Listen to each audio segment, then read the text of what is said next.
प्रिय मित्रों नमस्कार। मैं आशीष कुमार तिवारी ब्रज के भक्तों की श्रृंखला में आपका हार्दिक स्वागत और अभिनंदन करता हूं।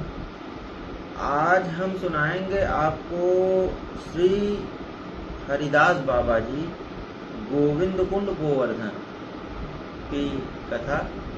तो आइए प्रारंभ करते हैं। श्री हरिदास बाबा जी गोविंद कुंड गोवर्धन।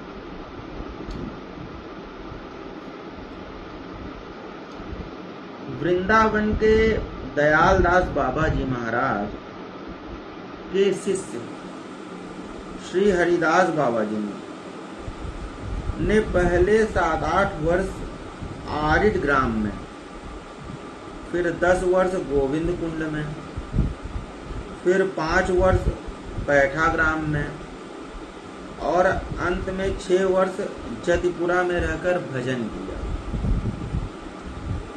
जब वे गोविंद कुंड में भजन करते थे, श्री अद्वैत दास बाबा जी भी उन्हीं के निकट एक कुटिया में रहते थे।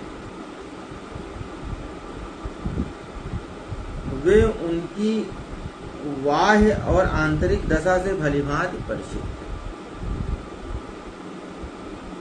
उन्होंने उनके विषय में श्री हरिदास जी को बताया था।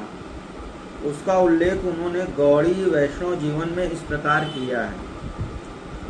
श्री हरिदास बाबा जी ब्रज में उत्पन्न अन्न की बनी ब्रजवासियों की मधुकरी पाते, ब्रज की रज में के बने पात्र और ब्रज के ही बने आसन वसनादि का व्यवहार करते,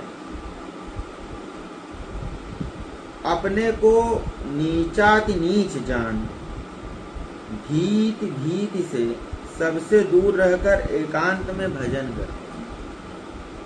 कहीं आते जाते समय एक जीर्ण कंथा उनके कंधे से लटकता रहता, जो उनके पीछे उनके चरण चिन्हों पर से घिसटता हुआ उन्हें मिटाता चलता। स्वयं वे ब्रज में सर्वत्र श्री कृष्ण के चरण चिन्हों का अन्वेषण करते चलते। उन्हीं की जीवा ने स्वाद किसे कहते हैं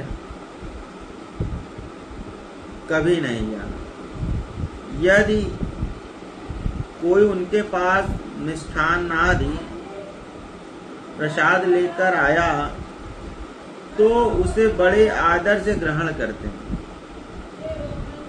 कुटिया के भीतर जाकर उसमें से रंच मात्र लेकर प्रसाद रूप से उसका सम्मान करते, बाकी एक रज के पात्र में अलग रख देते। पहले से रखी कुछ शुष्क मधुकरी खाकर कुटिया से बाहर निकलते। प्रसाद लाने वाले सज्जन से कहते, मैंने आपका दिया प्रसाद सब पा लिया। रात्रि में वन में जाकर उस प्रसाद को किसी वृक्ष के नीचे रख देते। भजन में विक्षेप होने के भय से अपने हाथ से किसी को कभी न देते। उनकी कुटिया में प्रकाश कम ही प्रवेश करता। दिन में भी अंधेरा सा रहता। उसमें पृथक पृथक रज के पात्रों में विभिन्न महात्माओं का अधरा अमृत और चरणामृत रहता, जिसका वे नित्य सेवन करते। वे न धात स्पर्श करते, न ब्रज के बाहर की कोई वस्तु, किसी विषयी व्यक्ति का संग या उसकी दी हुई किसी वस्तु का व्यवहार करने का तो कोई प्रश्न ही न था। उनका अंतःकरण इतना शुद्ध था कि जिस प्रकार उजले वस्त्र पर हल्का सा भी दाग दिख जाता, उसी प्रकार किसी विषयी व्यक्ति या उसकी किसी वस्तु का दूर का भी अनजाने उनसे संग हो जाता तो उन्हें वे तुरंत भासने लगता। वे जन संपर्क से दूर रहने के लिए रात में गोवर्धन की परिक्रमा करते, गोवर्धन जी की। एक बार रात में परिक्रमा करते करते सवेरा हो गया और वे कुटिया तक न पहुंच पाए। रास्ते में सोचने लगे कि बड़ा मंदिर बनवाते और उसमें वैष्णव सेवा की सुंदर व्यवस्था कराते तो कितना अच्छा होता। इस प्रकार की मनोवृत्ति मन में उदय होते ही वे उसका कारण खोजने लगे। पीछे मुड़कर देखा तो एक सेठ जी ने उनके पीछे पीछे आ रहे थे। सेठ जी उनके पीछे पीछे आ रहे थे। वे समझ गए कि उनके मन में जो विचार आए थे वह उनके संग से उत्पन्न हुई संग जनित मनोवृत्ति के कारण।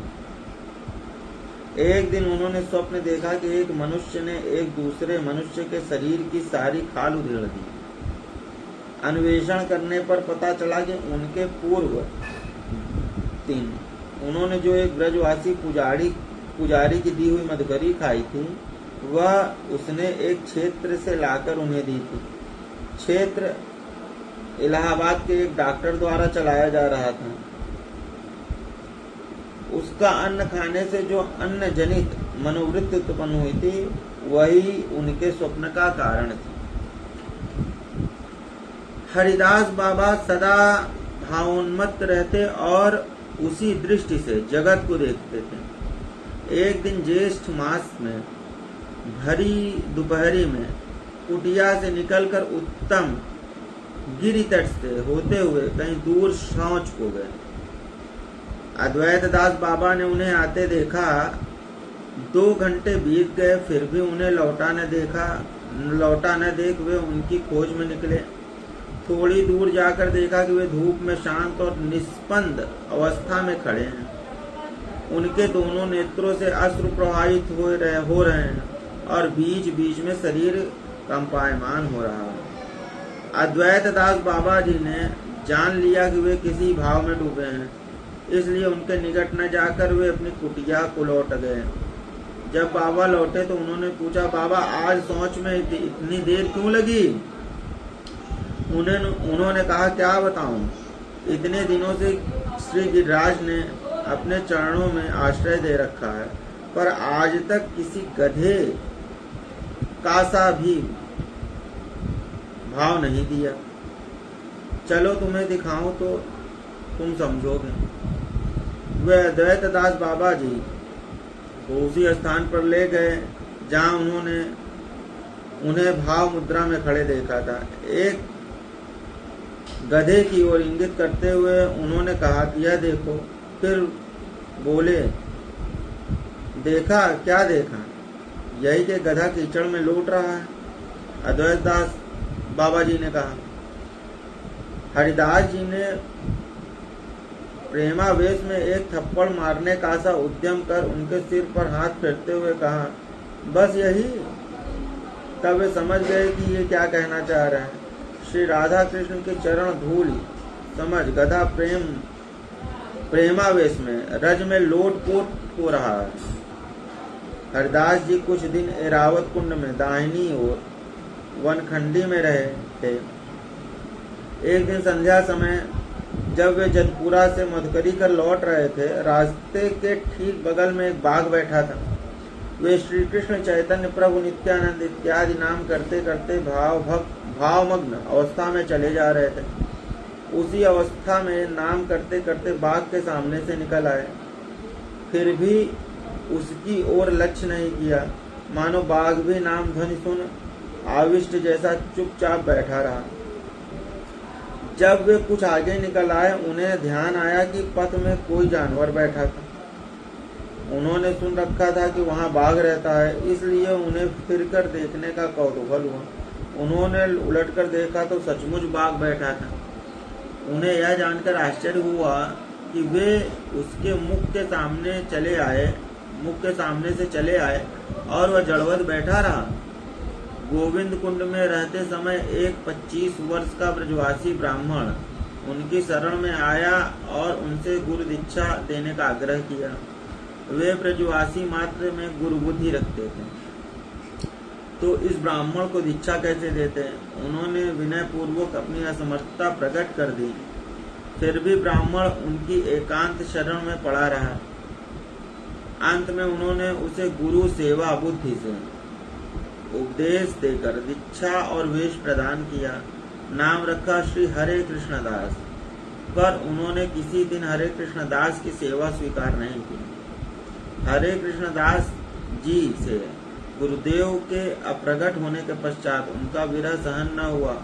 उन्होंने भी उनके आसन के निकट आसन जमा कर साल भर तक एकांत भाव से भजन करते हुए उनका अनुगमन किया। गुरु शिष्य दोनों की समाधियां जतिपुरा में ऐरावत कुंड के पश्चिम में हरजी कुंड के तीर पर विद्यमान है। धन्यवाद मित्रों। ब्रज के भक्तों की श्रृंखला में आगे हम फिर उपस्थित होंगे इन्हीं नए भक्त की कथा के साथ।